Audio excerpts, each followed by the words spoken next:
Hello friends, അപ്പൊ എല്ലാവർക്കും എന്റെ ഔറാബി റെസ്റ്റോറന്റ് എന്ന യൂട്യൂബ് ചാനലിലേക്ക് സ്വാഗതം. അപ്പൊ ഇന്ന് നമ്മൾ തയ്യാറാക്കാനായിട്ട് പോകുന്നത് എങ്ങനെ എളുപ്പത്തിൽ വെജിറ്റബിൾ ഫ്രൈഡ് റൈസ് ഉണ്ടാക്കാം എന്നാണ്.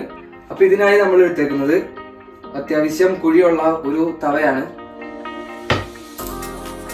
ചൂടായ തവയിലേക്ക് ആദ്യം തന്നെ നമ്മൾക്ക് വെജിറ്റബിൾ ഓയിൽ ഒഴിച്ചു കൊടുക്കാം. ഓയിൽ ഒഴിക്കുമ്പോൾ എപ്പോഴും ശ്രദ്ധിക്കുക, അധികമായി കഴിഞ്ഞാൽ അതിൽ എണ്ണമയം പിടിക്കാൻ ചാൻസ് ഉണ്ട്. അതിനാൽ ആവശ്യത്തിന് മാത്രം ഒഴിച്ചു കൊടുക്കുക. അതെല്ലാം കഴിഞ്ഞ് ഓയിൽ ചൂടായതിനു ശേഷം നമ്മൾ അരിഞ്ഞു വെച്ചിരിക്കുന്ന വെളുത്തുള്ളി പാത്രത്തിലേക്ക് ഇട്ട് കൊടുക്കാം കേട്ടോ.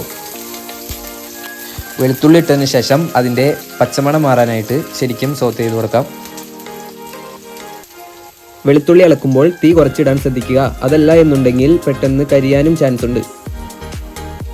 അടുത്തതായി വെളുത്തുള്ളിയുടെ പച്ചമണം മാറിയതിനു ശേഷം ചെറുതായി അരിഞ്ഞു വെച്ചിരിക്കുന്ന ക്യാബേജ്, ക്യാരറ്റ്, ബീൻസ് എന്നിവ നമുക്ക് ആ പാത്രത്തിലേക്ക് ഇട്ട് കൊടുക്കാം കേട്ടോ. ഇവിടെ നമ്മൾ ബീൻസ് അരിയാനായിട്ട് ഉപയോഗിച്ചിരിക്കുന്ന കട്ടിംഗ് മെത്തേഡ് എന്ന് പറഞ്ഞു കഴിഞ്ഞാൽ സ്മോൾ ഡൈസ് എന്ന കട്ടിംഗ് മെത്തേഡാണ് ഉപയോഗിച്ചിരിക്കുന്നത്. പാത്രത്തിലേക്ക് അരിഞ്ഞു വെച്ചിരിക്കുന്ന ബീൻസ് ഇട്ടതിന് ശേഷം ശരിക്കും അത് ഇളക്കി കൊടുക്കാം.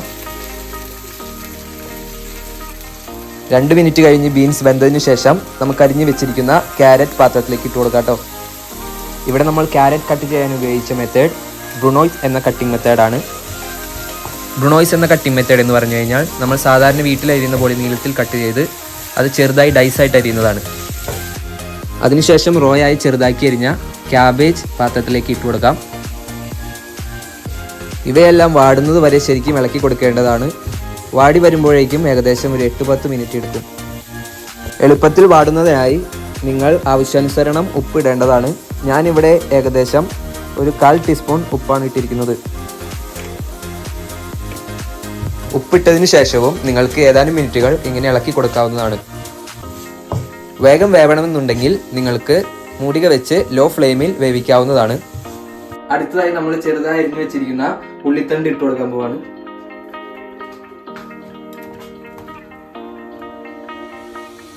ഉള്ളിത്തണ്ട് ഇട്ടതിന് ശേഷവും ഏതാനും സമയത്തേക്ക് ഇങ്ങനെ ഇളക്കി കൊടുക്കാവുന്നതാണ്.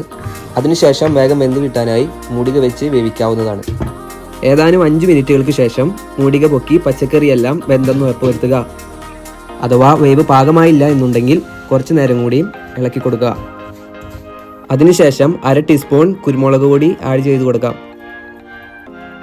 കുരുമുളക് പൊടി ഇട്ടതിന് ശേഷവും നന്നായി ഇളക്കി കൊടുക്കേണ്ടതാണ്. ഞാനിവിടെ ഉപയോഗിച്ചിരിക്കുന്നത് നാട്ടിലെ കുരുമുളക് സ്വന്തമായി മിക്സിയിൽ പൊടിച്ചെടുത്തതാണ്. അടുത്തത് നമുക്ക് സോയാ സോസ് ഒഴിച്ചു കൊടുക്കാം കേട്ടോ. അധികമൊന്നും വേണ്ട, കുറച്ച് മതി. സോയാ സോസ് ഒഴിക്കുമ്പോൾ എപ്പോഴും അമിതമാവാതിരിക്കാൻ ശ്രദ്ധിക്കേണ്ടതാണ്.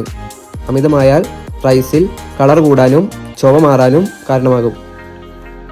സോസിന്റെ നിറവും രുചിയും എല്ലായിടത്തേക്ക് എത്താൻ വേണ്ടി ശരിക്കും നന്നായി ഇളക്കി കൊടുക്കുക.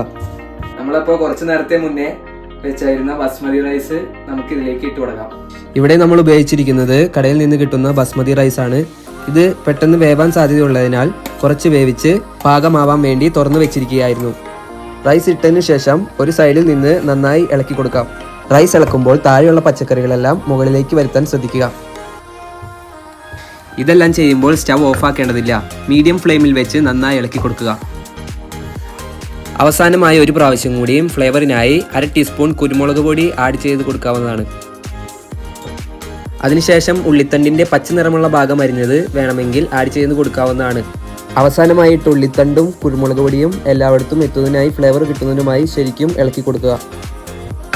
അവസാനം ഇട്ട് ഉള്ളിത്തണ്ട് വേവാനായും എല്ലാം സെറ്റ് ആവാനായും 2 മിനിറ്റ് നേരം മൂടി വയ്ക്കുക. ഈ സമയം നമുക്ക് സ്റ്റൗ ഓഫ് ആക്കാവുന്നതാണ്. 2 മിനിറ്റിന് ശേഷം മൂടിക തുറന്ന് നമുക്ക് ആവശ്യത്തിന് സെർവ് ചെയ്തെടുക്കാം. അങ്ങനെ നമ്മുടെ വെജിറ്റബിൾ ഫ്രൈഡ് റൈസ് റെഡി ആയിട്ടുണ്ട്. ചെറു ചൂടോടെ തന്നെ സെർവ് ചെയ്യാൻ ശ്രദ്ധിക്കുക. ഇതിനൊപ്പം ചില്ലി പനീറോ ചില്ലി ചിക്കനോ നല്ല കോമ്പിനേഷനാണ്. അപ്പോൾ എല്ലാവർക്കും ബൈ.